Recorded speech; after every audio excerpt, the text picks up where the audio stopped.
all the way to this. I believe you are seeing what I'm doing right here. Then I'm transferring what I have on my shoulder line. I'll transfer it to the chest line, so I'll be able to create my armhole.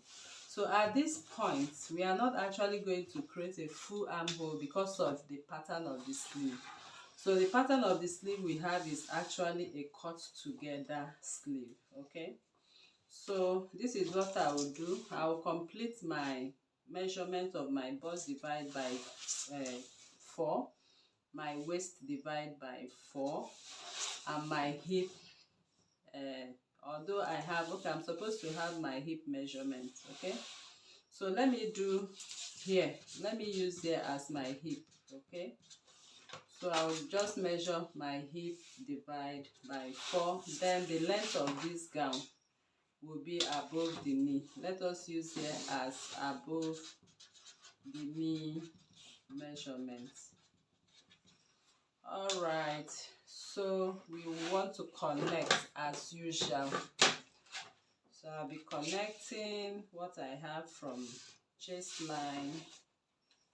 I'll connect to the hip line, and I'm going to transfer what I have on the hip line. Whatever measurement I have from center front hip line, I'll transfer it to the full length.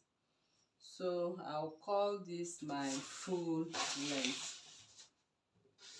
Okay, so this is my full length, is above the knee level. All right, so it's time for us to start imputing what we have on the sleeve. So for this particular sleeve, if you notice, you can see it's really exaggerated. Okay, and it flayed out towards the end. So the sleeve is actually a kimono sleeve because the sleeve is attached together to the bodies. Okay, there's no cut to the sleeve, so you have to attach the sleeve together. So we are going to connect this sleeve together, but the first thing we want to determine is the length of this sleeve. Okay, so I'll come over to the shoulder seam line and mark out extend my line. So this is where my shoulder stop. I'm going to take the measurement of what I have on the shoulder to my wrist. So usually it's 22 or 23 inches, or at most 25. Okay, so let me use 23 inches from where the shoulder started to where the shoulder is dropping. So from that shoulder line, I'll come down by 1.5 inch. So I'm going to connect what I have from there all the way to my shoulder tip.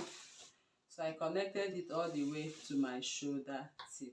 Okay, so the next I want to do now is to come over to the chest line and the waistline. I'm going to share my chest line and my waistline by 2.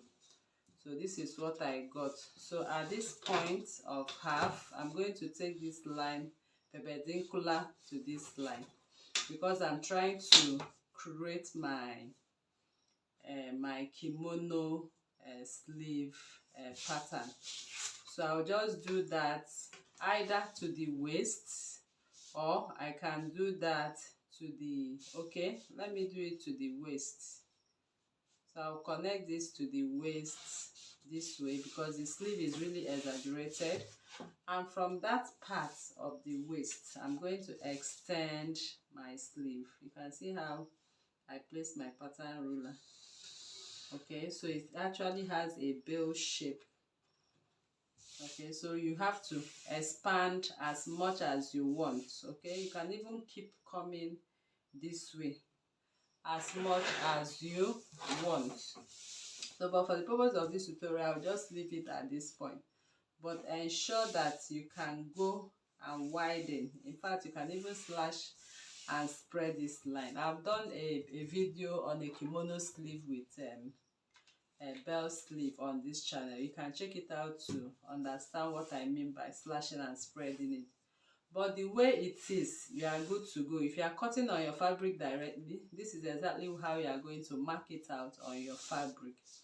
So now I'm coming to the hem of that of this dress.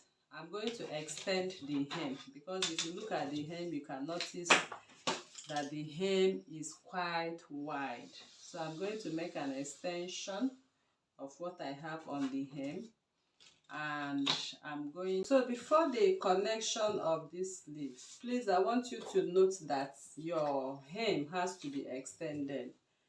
Okay, so I'm extending the hem of this dress. Okay, whatever you have on the quarter of your hip, okay, I will advise you to add 6 inches to it. So I'll just pretend having my 6 inches at this point.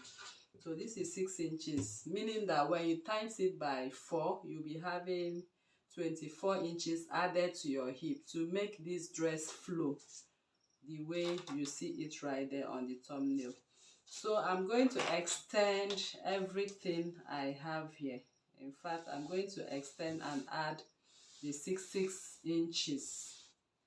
Okay, so before I make this, let me just take this away. Before I connect the armhole, I have to make this extension. So this extension now, I'll just pretend having it from the chest line. I add my 6 inches, 6 inches, 6 inches. So I'm going to add 6 inches to all of them, and this is what I got when I add my 6 inches. Okay, so this is what we got as extension. So this curve we made right here, we'll be making it right here, okay, because this is the full bodies of this dress. So I'll extend this, I will extend this at this point, as you can see. And once that is extended, I'm going to put in my kimono curve for my sleeve, and then I can exaggerate this, my sleeve. You can see me exaggerating it. So this is how I cut the sleeve to the hem. Can you see that? So that is how to go about this dress. So it starts all the way from here, because we've already added enough space to this particular dress. So on the hip line, I'll be cutting 2 separate patterns for different colors. So what we have on the upper part of it is going to be plain fabric, as you can see, and we have our ankara from the hip line to the hem line of this dress. So I'll quickly cut out this pattern for you to see now. So if you are making this dress without a pattern, it's very easy for you to make it without a pattern. All you need to do is to place your fabric on fold, okay, both back and front, and then mark out your hip, okay, your hip circumference. You can use your hip circumference divide by